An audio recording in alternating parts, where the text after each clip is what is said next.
claim that most women are surrounded by a number of men that they call orbiters. These are not men she intends on having a sexual relationship with. Instead, they perform the function of doing favours, liking her Facebook photos, and supplying her with attention so that she can feel desirable and maintain her self-esteem.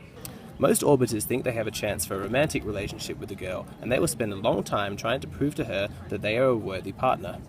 Though the woman is usually aware of how he feels, the Red Pill community says that most women will not explicitly reject these orbiting men or be straightforward and honest by communicating their lack of interest. Instead, they will lead these men on so they can maintain their options and continue to enjoy the increased status and self-esteem boost that comes from this male attention. Any thoughts? Yeah, I can understand what you mean by that, and yeah, I think that's often what does occur. That whole statement is fairly onto it. I think that explains it quite well. In a way, I'd say it's right, but I wouldn't say we lead them on. We kind of just let them keep going with what they're doing, and then if it gets too intense, say, okay, you need to back off a little bit. Actually seems quite typical of what goes on in a lot of friendship groups. I know like a lot of guys that tend to be orbiters. Yeah, it seems like that's quite a common thing, to be honest. Because of how these people, the men are with these women, they're not going to reject sort of the attention from the man. So I think they'll keep asking for that attention if they like it and they receive it. Guilty. Yeah, I think it's definitely a fair blurb. Like, I know girlfriends that have done that, and like, yeah, I would do that. It's like, it's nice to get attention, and you sort of just like, oh yeah, you know, it's good for the self-esteem. What function do you think orbiters serve in a woman's life? I think it's like a sort of best friendship kind of role, like that they're there for you 100% no matter what. It will build their confidence, I suppose. Often they'll provide compliments or just, you know, pay you more attention. They're really good for the self-esteem. I think that they help with confidence. I think it's like a self-esteem booster for most girls to have like someone else there that's giving them compliments and giving them attention when they might not in fact like reciprocate it. They kind of just that friend that you can tell anything to at some point, and then if it gets too much, kind of like, okay, maybe they weren't the friend that I was looking for, or like I said before, you get to the point where you're like, yeah, they're really good to talk to. I can say anything to them. I want more than just the friendship. What do you think is enjoyable about having multiple men interested in you and paying you attention? Yeah, self-esteem. It's, I guess, like just like human nature. It's nice to feel wanted. Yeah, just more of a comfort thing, a bit more of a confidence boost. Depends on who's interested.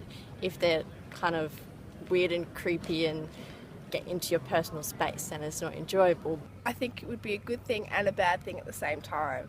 It's kind of, it's definitely entertaining. Like, you know, it's better than being bored on a, you know, Thursday afternoon. It's like, oh yeah, I might message someone, well, not my ex, but you know, this person.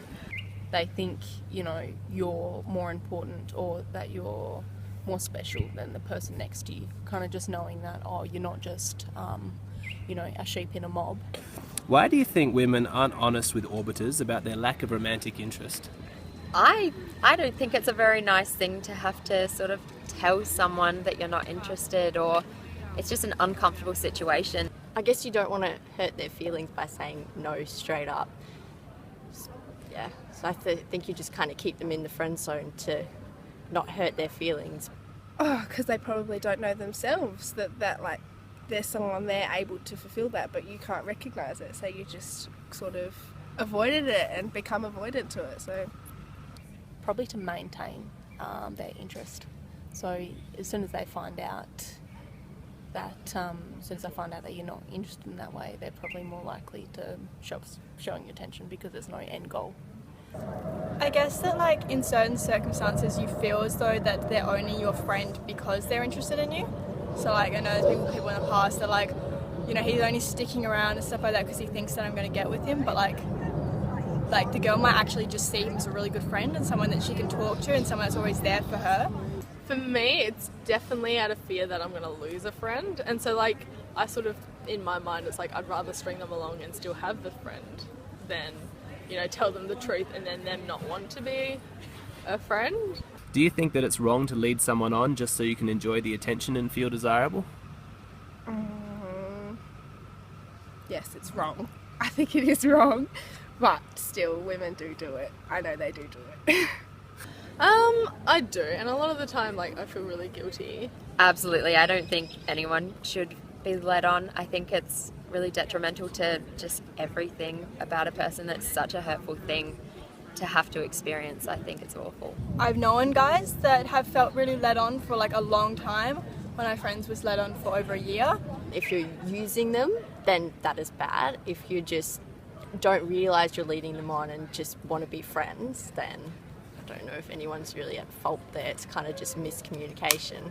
What kind of signs should a man look for in his interactions with a girl if he is scared of becoming an orbiter? I think that you'd be able to tell whether someone's interested in you or not, just the way that they treat you and act. I guess if she's talking to other men in a way that he wants to be talked to, I guess I would kind of bail on plans. You should look for whether the girl reciprocates it. Like, if you ask her out and be like, oh, do you want to come out to like the movies with me? If she like tries to invite other people, it's probably more of a friend thing. Always try and wait for the women to initiate something as well. I've often found, weirdly enough, the less they try to interact with you, the more you kind of want to interact with them, kind of thing, which is, I mean, it's depending. What advice would you give a man who realises the girl that he's been orbiting never intends on having a sexual relationship with him? I have given advice to this person.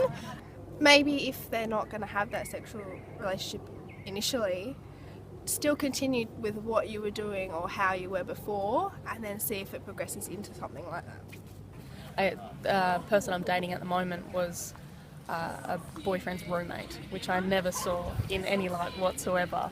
So things can change. It can be hard to get out of the friend zone. My boyfriend got out of the friend zone, so it can be done.